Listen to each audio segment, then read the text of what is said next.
Bueno, muy buenas tardes a todos los que están presentes. Qué gusto eh, poder tener la oportunidad de enlazarme a ustedes a través de este live y sobre todo pues iniciar este webinar gratuito cuyo objeto es abordar los temas de tecnología y recursos digitales para el teletrabajo. Vamos a conversar un poquito al respecto. Me habían hecho una pregunta de por qué un webinar. Pues es un tipo de conferencia, taller o seminario que se transmite por internet. En esta ocasión lo que queremos es hacer un seminario o un pequeño conversatorio que trate de abordar la óptica de la tecnología y los recursos que se requieren para afrontar o para emprender una verdadera transformación digital en estos tiempos de crisis. Pues vale recalcar que en este día de hoy estaremos contando con la participación del ingeniero Ronnie Araneda, experto en gestión del sector público y privado. Él es ingeniero en sistemas y máster en gerencia de sistemas de información. Además es experto en gestión tecnológica. Para los que no me conocen, mi nombre es Daniel Patiño, soy ingeniero industrial, director de proyectos de la empresa consultora Acrisolar. Hemos trabajado muchos años y con mucha experiencia en la implementación y mejora de sistemas de gestión y he abordado experiencia en la gestión estratégica para empresas privadas y públicas. Bueno, vale la pena también abordar el antecedente que nos lleva a estar el día de hoy trabajando en este tipo de tecnologías y con estos webinars. Pues vale saber también que es posible que esta pandemia por el COVID-19, que ustedes muy bien conocen, acabe siendo la chispa de esta crisis económica mundial. Si bien no va a ser su causa fundamental, pues creo que es un factor que detonará la crisis que se avecina. Sin embargo, para hacer un contexto de lo que tenemos actualmente, vale saber que el 17 de noviembre del 2019 sería la fecha en la que se reporta el primer caso en el mundo de coronavirus, el conocido COVID-19. El paciente cero sería una persona de 55 años en la provincia de Wuhan, China. Si ustedes revisan un poquito la información, para finales del 2019, es decir, un mes y medio posterior a que se identifique este primer contagiado, el número de infectados subió a 266.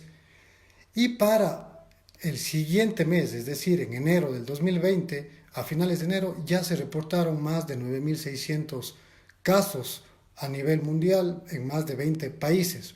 Esta fue la razón por la que desde mediados de febrero los países empezaron con su cierre temporal en las fronteras, aviones, ferrovías, transporte terrestre, y finalmente la Organización Mundial de la Salud declara al coronavirus como una emergencia internacional de salud pública. El sábado 29 de febrero se confirma el primer caso de coronavirus en el Ecuador. Se trata de una mujer de 71 años que llegó de España. Si ustedes se dan cuenta, pues son 3 meses después del primer infectado, ya teníamos, y esto al otro lado del mundo, ya teníamos un infectado en Ecuador. El martes 10 de marzo, 15 días después de detectar la primera contagiada en nuestro país, el presidente Lenín Moreno anuncia medidas económicas para enfrentar esta crisis. Y de hecho, estas son las medidas que han venido menoscabando las facilidades empresariales para nuestras pymes a nivel nacional.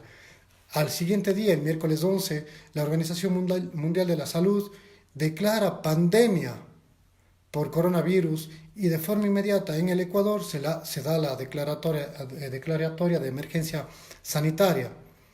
Entonces, con este antecedente lo que quiero es ponerles en el contexto de que se han tomado medidas de emergencia sanitaria a nivel mundial y frente a esta pandemia saltan a la luz ya los desafíos en todos los niveles de gestión, desde la capacidad de respuesta a los sistemas de salud y el involucramiento para acompañar estas disposiciones a nivel social hasta el alcance de estrategias para mitigar estos efectos en la economía local y nacional. Es preocupante, como es de su saber, estas medidas, pues en el mundo empieza una recesión económica con las rápidas caídas en las bolsas de valores y sobre todo con las fábricas chinas que ustedes conocen, taller industrial del mundo, cerradas, pues empieza ya a compararse en los análisis económicos de la BBC y de otros periódicos del mundo a la crisis financiera del 2008. Entonces, sin duda, en este análisis pequeñito, las pymes y las personas y el componente social de los países empiezan a ser los segmentos más afectados por la pandemia. De hecho, un análisis de estas medidas a nivel mundial mostró que el 90% de las empresas registradas en la lista de Fortune, de las 1000 más grandes del mundo, el 90% de ellas tendrá repercusiones financieras y económicas. Pues con ese alcance tan grande de estos monstruos de empresas que hay en el mundo, fácil saber que para nuestras pymes, de nuestros sectores, podría ser aún más grave. El impacto económico asociado, por ejemplo, la caída de ventas, la reducción de la demanda y la producción, la falta de materias primas, la reducción o falta de mano de obra por las medidas o restricciones de movilidad y procesos productivos que no están ajustados para ser operados de manera remota, han generado los siguientes resultados desalentadores realmente. Hay un descenso de ingresos hasta del 75% por ventas en nuestras pymes. El 53% de estas empresas ya está viviendo un estrangulamiento de las provisiones y además del 38% ya se ve en peligro de ruptura de sus stocks. Vale saber que el 47% de estas empresas actualmente tienen detenidas sus actividades, han modificado sus turnos o han generado vacaciones forzadas. Si bien, estimados oyentes, estimados amigos, colegas, es un tiempo de incertidumbre para el posterior, para nuestros negocios, para nuestras familias, para la sociedad y sobre todo de solidaridad por los momentos que atraviesa el país, también es un momento de ingenio y de creatividad. Por ello, nosotros estamos como empresa buscando responder de forma innovadora y práctica a los desafíos que se presentan para nuestras organizaciones, para sus organizaciones, para nuestro sector a nivel nacional. Tras la emergencia sanitaria declarada a nivel mundial, en el Ecuador el teletrabajo o trabajo remoto se convirtió en una disposición clave para evitar la propagación de coronavirus. Es de conocer o de entender que el tema de las relaciones o el freno de estas o el conjunto de trabajos pues evitará la propagación, pero adicionalmente una condición especial. También se vuelve una estrategia u opción para mantener las operaciones, la administración y control de las empresas.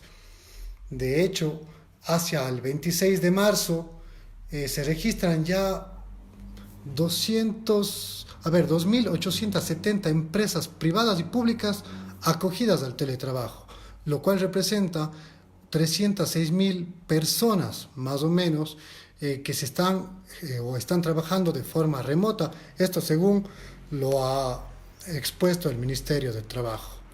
Y actualmente el Ministerio, en esta connotación y con esta estructura de crisis que tenemos en el Ecuador, ha definido el teletrabajo o trabajo remoto como la prestación de servicios lícitos y personales con relación de dependencia de carácter no presencial. Esto en nuestras jornadas ordinarias o especiales para generar productividad y continuidad a los negocios. Hay que tener en cuenta que con esta declaratoria del Ministerio se han buscado al menos 5 principios que nos puedan ayudar en la aplicación del trabajo remoto. 1. El tema de voluntariedad.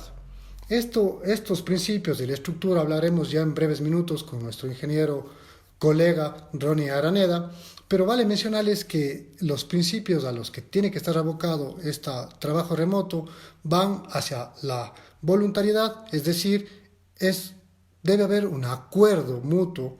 No se puede obligar a nadie que trabaje o no trabaje en forma remota, pero debe haber un acuerdo mutuo para tomar esta decisión. El teletrabajo debe ser reversible. Es decir, el trabajador debe tener la opción de volver a la forma tradicional una vez pase la crisis o las condiciones de la empresa hayan mejorado. No debe haber discriminación, el tercer principio. Es decir, el teletrabajador deberá tener los mismos derechos tanto en su oficina o lugar habitual de trabajo como en su casa, obviamente observando algunas particularidades que permitan generar el teletrabajo. La confidencialidad, el empleado debe cuidar y comprometerse a mantener la reserva de la información suministrada por el empleador. Y finalmente, la rentabilidad, que es la que estamos buscando con este tema del día de hoy para nuestros pequeños y medianos empresarios. Es decir, todo herramienta, metodología o acción que se tome alrededor del trabajo remoto o de acciones para dar continuidad a los negocios debe ser rentable. Debe propiciar al empleado y al empleador un beneficio en el plano económico. Pues hasta ahí la cuestión está más o menos clara. ¿Cómo hacerlo? ¿Qué se necesita? Esto vamos a abordar con el ingeniero Ronnie Araneda para que lleguemos directamente al corazón de este webinar del día de hoy y presentemos a la tecnología y los recursos digitales para el teletrabajo, que actualmente se están generando alrededor de herramientas propias de nuestro colega que podrán aplicarse en empresas tanto pequeñas, micro, medianas y hasta las grandes. Las acciones que se emprendan siempre estarán alineadas sobre todo a las recomendaciones o directrices que el gobierno central pueda hacer, generando sobre todo el apoyo financiero que en estas instancias estamos requiriendo, la activación productiva a través de estrategias, alianzas, restricciones más sectorizadas y se presenten las facilidades tributarias sobre todo u otras para nuestras pymes.